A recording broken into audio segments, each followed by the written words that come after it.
কি ব্যাপার ঝাড়ুর মডেল, এত রাত্রে আমাকে স্মরণ করলেন যে আপনি? এই হঠাৎ মনে হলো ঝাড়পোকাওয়ালির সাথে একটু গল্প করি। আর এই স্নেহা, এখন থেকে মানুষ আমাকে সত্যি সত্যি ঝাড়ুর মডেল বলে ডাকবে না তো? আমার না খুব টেনশন হচ্ছে রে। একই ভাবনা তো আমারও। এখন থেকে মানুষ আমাকে সারপোকাওয়ালি বলে ডাকবে না তো? সত্যি এটা একটা খুবই ভাবনার বিষয় চাঁদনি। আরে বিয়ের বাজারে আমরা তো ব্যাকফুটে চলে যাব। তেমন কিছু হলে আমরা আমাদের অফিসের বিরুদ্ধে ক্ষতিপূরণে মামলা করে দিব। মন চাইলো আর দায়িত্ব দিয়ে দিলেই হয়ে গেল? তাদের বোঝা উচিত আমাদের এখনো বিবাহ হয়নি, আমরা অবিবাহিত। তার উপরে আবারও হাই বোল্ডের সুন্দরী। সবকিছু বিবেচনা করেই তো আমাদের ওপর একটা দায়িত্ব দেওয়া উচিত। এইভাবে যেন তেন দায়িত্ব দেওয়া তো আমাদের ঠিক হবে না। তবে বিষয়টা কিন্তু আমি বেশ এনজয় করছি, নতুন ধরনের এক অভিনেতা। আমিও। আচ্ছা স্নেহা, তোমার বয়ফ্রেন্ড আবার তোমাকে ভুল বুঝবে না তো? ধুর, কি যাতা করছো? না না, আমার কোনো বয়ফ্রেন্ড নেই। তুমি বললেই বিশ্বাস করবো নাকি? তুমি যে ডুবে ডুবে পানি খাও, প্রেম করো, আমি কি জানি না? হ্যাঁ, আসলে হয়েছে কি জানো, ছোটবেলা থেকে না আমি অনেক লাজুক প্রকৃতির ছিলাম, তাই তেমন করে ছেলেদের দিকে তাকাতেই পারি। এই কারণে আমার কপালে এত বয়ফ্রেন্ড আজ জোটেনি। চাঁদনি, তোমার নিশ্চয়ই বয়ফ্রেন্ড আছে, সে তোমাকে ভুল বুঝবে না? প্রেম প্রীতি বিষয়টা না আমার একদমই পছন্দ না। আমার জীবন কিন্তু অন্য একটা ছেলে এসে আমার জীবনে খবরদারি করবে, আমি এটা একদমই মেনে নিতে পারবো না, অসম্ভব। তাই না? ছোটবেলা থেকে আমার ফ্যামিলি আমাকে স্বাধীনচেতাভাবে বড় করেছে, এই জন্য আমি ওভাবেই গড়ে উঠেছি। জীবন আমার, তাই ভাবনাও আমার। সো আমার লাইফে অন্য কেউ এসে ইন্টারফেয়ার করবে, এটা আমি একদমই মেনে নিতে পারবো না। আমার দ্বারা এই প্রেম টেম হবে না, বুঝছো? এগুলো আমার কাছে জাস্ট প্যারা মনে হয়, প্যারা।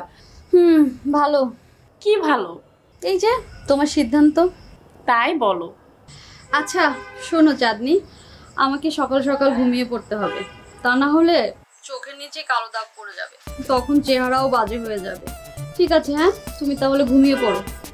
হ্যাঁ, আমিও না এটাই বলতে চাচ্ছিলাম, রাতে ঘুম না হলে না সারাদিন কিছুই ভালো লাগে না, একদমই কোনো কিছুতে আমার মাথায় কিচ্ছু কাজ করে না। ঠিক আছে, রাখছি তাহলে। আচ্ছা ঠিক আছে, রাখো, বাই। হ্যাঁ, ওকে, বাই।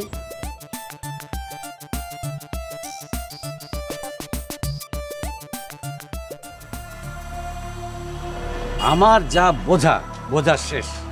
আহাদ একটা চূড়ান্ত রকমের অপদার্থ, ওকে দিয়ে কিচ্ছু হবে না। এত অধৈর্য হচ্ছ কেন?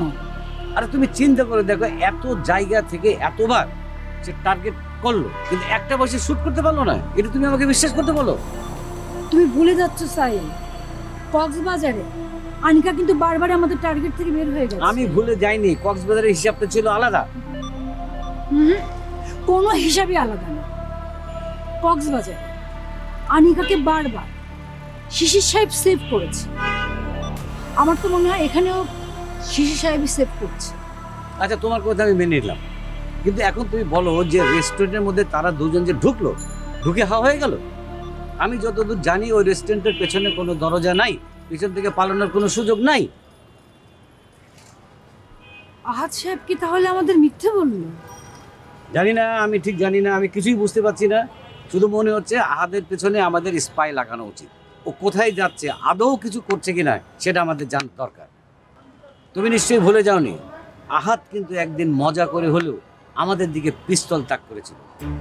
হ্যাঁ, আমি তো একেবারে চমকে গিয়েছিলাম। জি, আহাদকে আমরা যতটা বোকা ভাবছি, আহাদ আসলে অতটা বোকা নাও হতে পারে।